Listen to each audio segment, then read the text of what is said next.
Sénégal, bonjour. Affaire Petro-Tim avec la tribune qui titre Abdoul Mbaye et Birahim Seck confirment leurs soupçons. En effet, sur l'affaire du scandale présumé autour de 6 000 milliards, retenons d'après la tribune que Birahim Seck n'a pas blanchi Aliou Sall. À sa sortie du tribunal, monsieur le coordonnateur du Forum civil, renseigne toujours la tribune, a clairement dit attendre de la justice qu'elle aille jusqu'au bout. Au bout du compte, le problème selon Birahim Seck, cette fois à la une de Réumi Quotidien, c'est l'État. Pourquoi? Eh bien, parce que c'est l'État qui veut rendre le dossier Petro-Tim compliqué, dixit Birahim Seck du Forum civil dans le quotidien Réumi, le journal du groupe Promo Consulting, de nous livrer également la réaction de Abdoul Mbaye qui, à sa sortie du tribunal, dira le doyen des juges a entre les mains tout ce qu'il lui faut. Par ailleurs, ce qu'il faut retenir sur le report des locales est également souligné par le quotidien Réumi, le journal. En tout cas, au sujet de l'amendement au report des locales, note que le non-respect du calendrier républicain devient une habitude. Au nom de qui ou de quoi? Bon, la tribune d'indiquer que de report en report, les locales se tiendront finalement en mars 2021. Et source A de nous informer que Ndeketeyo,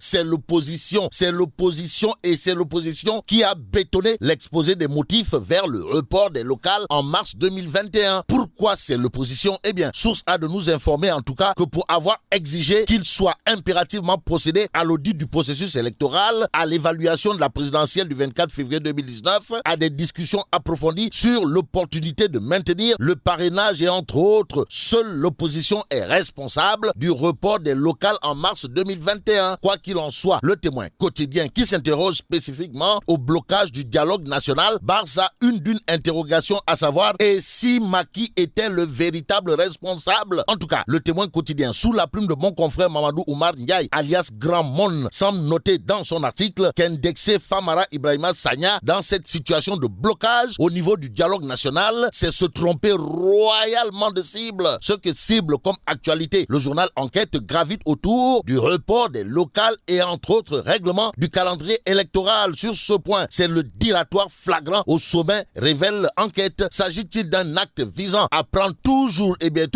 les enfants du bon Dieu pour des canards sauvages? En tout cas, Enquête souligne provoquer et calculer report abusif des locales permet au président de régenter l'horloge électorale qui est fou. Voilà en tout cas l'interrogation qui s'impose en lisant Walf Quotidien. Dans le journal du groupe Walfadjri, c'est Mamadou Lamine Diallo Teki qui explique que le report des locales en 2021 relève d'une stratégie pour Macky de gagner du temps. Le temps pour Vox Populi de titrer Sonko un anti-système jusque dans l'opposition. Il s'agit pour le journal de revenir sur la démarcation politique du leader du parti PASTEF, les Patriotes. L'homme comprenait Ousmane Sonko a décidé de tracer sa propre voie au sein de l'opposition à ses risques et périls, indique Vox Populi. Le journal accroche le professeur Diao, enseignant-chercheur de son état, qui explique que Sonko n'a pas la même conception que ceux qui ont créé un cadre. Dans le cadre de la recherche de partenaires pour l'exploitation de 12 blocs d'hydrocarbures, le Soleil quotidien ce matin révèle que le Sénégal débute une nouvelle ère. La preuve avec l'américain Exxon et le chinois CNOOC qui tapent déjà à la porte d'après l'Astre de Anne. Pendant ce temps, l'observateur L'Obs affiche de nouvelles révélations sur la cocaïne saisie en pleine mer. À ce sujet, l'identité des 6 personnes arrêtées et déférées au parquet livrées dans les colonnes de l'observateur L'Obs, le journal du groupe Futur Média, de nous informer également l'itinéraire de la drogue. Au même moment, le quotidien revient sur l'affaire des munitions et de la drogue, histoire de titrer Insécurité dans l'armée. Quoi qu'il en soit, Mohamed Gueye, mon confrère du quotidien, le quotidien, dans son article, écrit gare à la chienlit dans l'armée sénégalaise. Bon, terminons avec Libération qui reparle de la saisie des munitions à Pire. L'affaire prend une autre tournure. En tout cas, selon Libération, le procureur a ouvert hier une information judiciaire pour association de malfaiteurs en relation avec une entreprise terroriste et détention d'armes en vue de la commission d'actes terroristes. Que retenir finalement? Sinon, d'après Libération, l'affaire des munitions saisies à Pire est un dossier de terrorisme. Et là, mais là, t'es donc de.